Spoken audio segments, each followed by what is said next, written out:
morning, Kennedy Dragons. Today is Monday. It is September 27th. It's the 38th day of school. We're super excited you're here. This is the week before fall break. This is our last week before fall break. I'm Mr. Butcher. It's my job to keep you guys safe so that you guys can show us how excellent you can be. Hope that you left your average at home or on the bus, and you're ready to have a respectful and responsible day. Speaking of responsibilities, one of our first responsibility is to be ready to show our respect for the rights that we have in this country, as well as the rights that we have in this school. We do this by daily saying the pledge to the flag, doing our school pledge, and doing our moment of silence. When we do the pledge, we want to stand up tall. We want to put our hands over our hearts like this. We want to say the pledge loudly, clearly, and with pride. Don't worry if you don't know the words yet. Just keep doing it each and every day. I can hear people getting better and better every day. But leading us in the pledge today is Miss Bryan and Miss Kenny. I pledge allegiance to the flag of the United States of America and to the republic for which it stands, one nation, under God, indivisible, with liberty and justice for all. Please remain standing for the Kennedy School Pledge. I pledge myself as a Kennedy Dragon to be ready for the day ahead of me. I will be respectful of myself, my teachers, and all others I meet throughout the day. I promise to be responsible for myself, my actions, and my learning.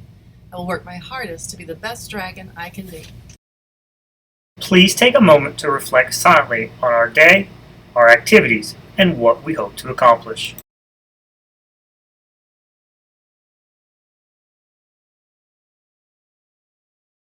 All right, another responsibility that we have every day is to try to help keep each other safe. We can do this by trying to slow down the spread of germs. One thing that we can do that will help slow down the spread of germs is making sure we wash our hands frequently throughout the day. Frequently means we're doing it more than once. We want to make sure that when we do it, we use soap and water. That's the best thing to do, but if you can't use soap and water, you can always use an alcohol-based hand sanitizer. We want to make sure that we're getting all parts of our hands, the palms, the back, the fingertips, in between your fingers, your thumb, your wrist, all those parts, and doing it for at least 20 seconds. So let's model what good hand washing looks like right now. Get your hand sanitizer, you get her going. 5, 4, 3, 2, 1. Get the back of your hands. 2, 3, 4, 5. Get the back of the other hand. 2, 3, 4, 5. Get in between your fingertips. 2, 3, 4. That was strong. 5. Get your fingertips. 2, 3, 4, 5. This is really strong swelling.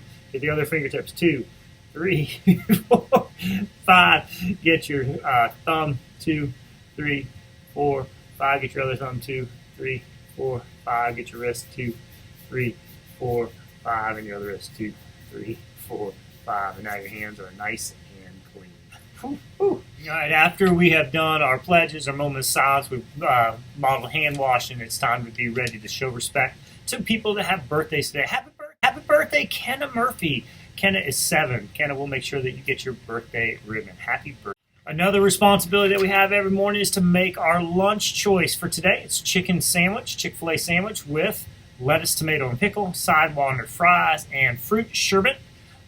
If you do not want the chicken sandwich, we're still just peanut butter and jelly. So no fruit, no yogurt or muffin, just peanut butter and jelly or the chicken sandwich.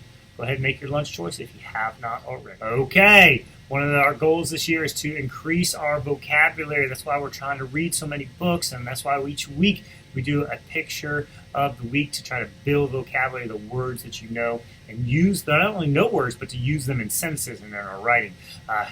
Last week's picture was this one. I did pull the information early on Friday, so only saw 2 classes that had already participated. I know more will. Mr. McCoy and Miss Ballard, and we were working on prepositional phrases. Prepositional phrases are prepositions are words that show a relationship between 2 nouns or a noun and a pronoun. They'll tell you where or when something happened. So we had the wrestlers are with their friends. One guy is going under the bar in limbo. So the prepositional phrases with their friends, under the bar. You can kind of see. So it's showing the relationship between wrestlers and their friends. Miss Ballard's class had under, over, and above, and here's their sentence. The great belly button warrior went under the rope. Let me see. The great belly button warrior went under the rope as his friend, Booger Boy, lifted the camera above his head to get the best angle. Great job. Very descriptive words. All right, here's our picture for this week.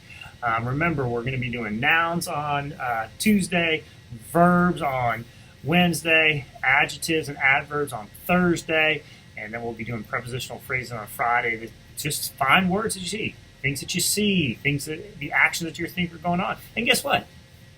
It may not be what's going on, but you can make it. It's a great creative writing lesson as well. We've had some awesome writing every week, so great job.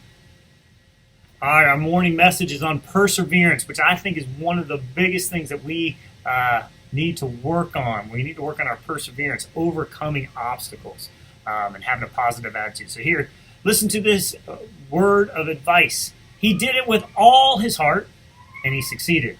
Doing something with all your heart means caring about what you are doing and trying everything you know how to get the job done. When we put our hearts into something, we usually succeed. Why? Because if we give it our very best and we do it with the right attitude, then we get things accomplished. Today, remember that each day you study, you are working hard, you're working your way towards your goals and your dreams. Put your heart into it and keep at it. And if you need help, ask. There are people in this building who care about you and want you to do your best. With something about it, Mr. Butcher, make today your masterpiece or not. Remember, the choice is yours. And we say responsibility is doing your job with a smile on your face and giving perfect effort. The reason why we say doing it with a smile on your face, and that's about having the positive attitude. And we say giving perfect effort because that's putting all your heart into it. So when we say responsibility is doing your job with a smile on your face and with perfect effort, that's exactly what we're talking about. Perseverance. Perseverance and having a positive attitude and not giving up when things get hard. Things are going to get hard. And when things get hard, that doesn't mean it's the time for you to shut down. That's the time where you try to figure out how you can get better. Because doing easy things, you don't get any better doing easy things. It's like when I go into do the math challenge against Miss Pfister's class, it's easy for me to beat them. But if I went against some other class that might be a little bit harder, if I went against some high school kids or some college kids, then it would be more of a challenge. But when I go in against Miss Pfister's class, piece of cake. But if I wanted to challenge myself, it'd be better. And when I go in there, you know what? Even though it's a piece of cake for me, guess what? It's challenging for those students, and they're going to get better because they're being challenged by something that's a little bit more difficult. It's a little bit harder to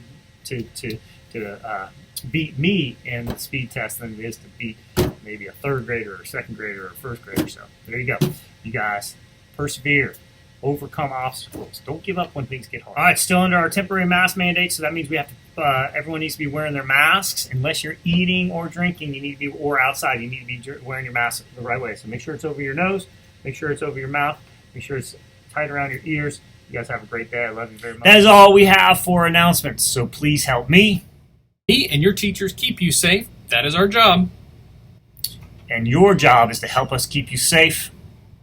And you can help us by being a ready, respectful, and responsible student who is focused on graduating in the year.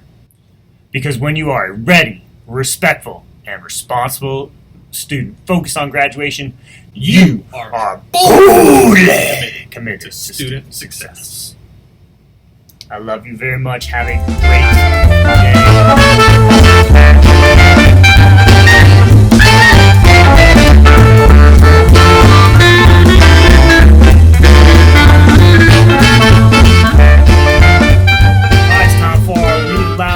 Remember, we do the read aloud for several reasons. The first reason is to build our vocabulary. Vocabulary is the amount of words you know, and you know what they, not only just know them, but you know what they mean, and you can use them.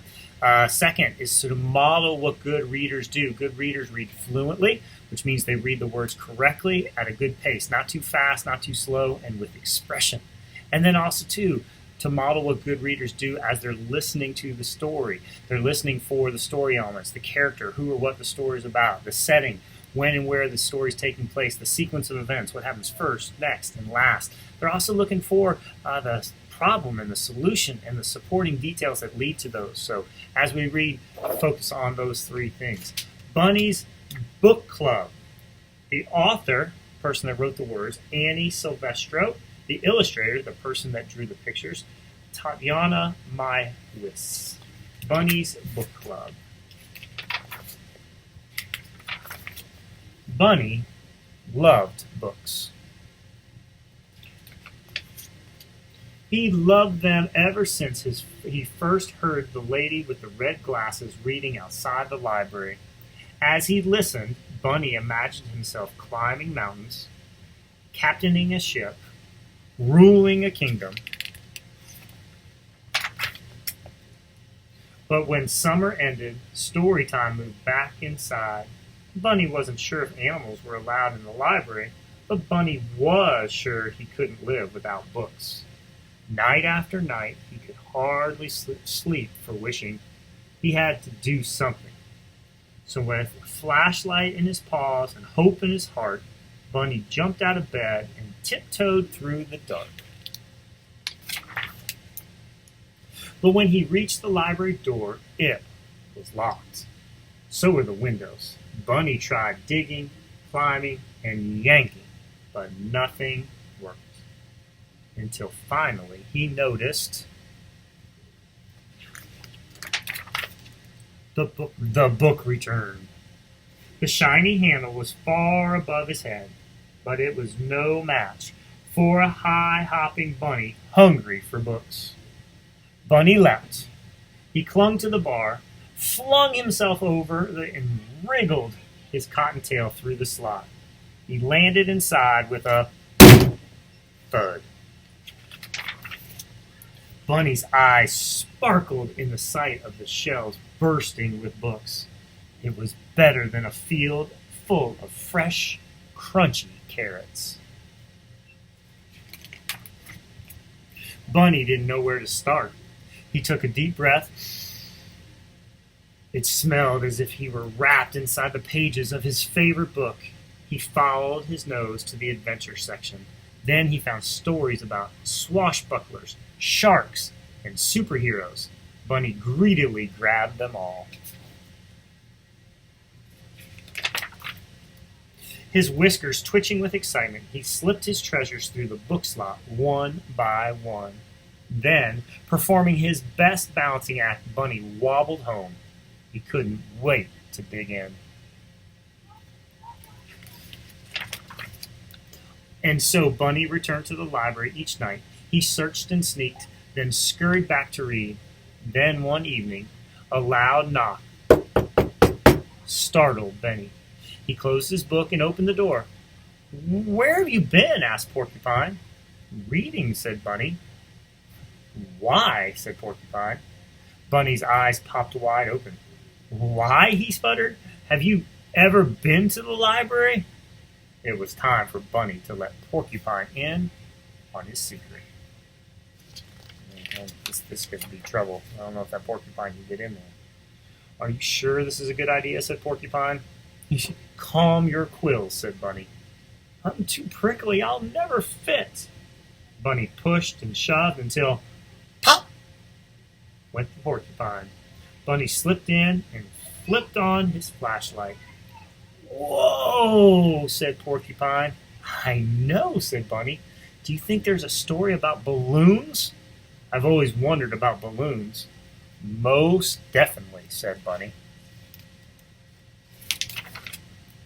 Sure enough, Porcupine found a book on balloons and on deserts and dunes, on caterpillars and cocoons.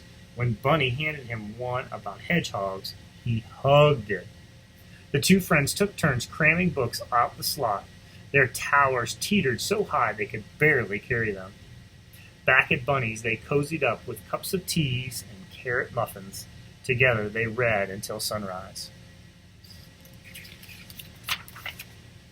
One night, Bear noticed the light on at Bunny's. He opened the door and tripped over a stack of books. "What's going on?" said Bear. "Here," said Bunny, handing him a book. Bear made room and settled in to read. Soon, more curious animals began visiting. "Do you have any books about outer space?" said Bird. Or about volcanoes? Asked Mole. I'd like a ghost story, said Mouse. I think it's time for a field trip, said Bunny. I don't know if all those are going to fit through, though. One by one, the animals stuffed themselves inside the library. Bear caused a bit of delay. They scattered about, sniffing the stacks, pawing over the pages. Squirrel gathered stories about the circus. Raccoon nabbed one about outlaws and bandits. Frog found a fairy tale. No one heard the key in the front door. No one heard the clacking of footsteps. And no one heard the light flick on. What do we have here? Said the librarian. The animals looked up in shock. Bunny gasped. Porcupine gasped. Bear groaned. Follow me, she said. The animals marched slowly behind her. We're done for, said Porcupine. All librarians have rules, said the librarian sternly. Bunny's whiskers trembled. Porcupine's back bristled. Bear eyed the door. Bunny stepped forward to take the blame. The librarian leaned down. The first rule is every book lover must have one of these, she said. And she handed Bunny and his friend shiny new library cards. Now you may borrow books, she said, smiling, as long as you return them, of course. Bunny couldn't believe his ears. They could keep coming into the library. He beamed at his fellow readers, then bounced to the shelves. He picked the perfect book, and he proudly checked out the very first official selection for Bunny's Book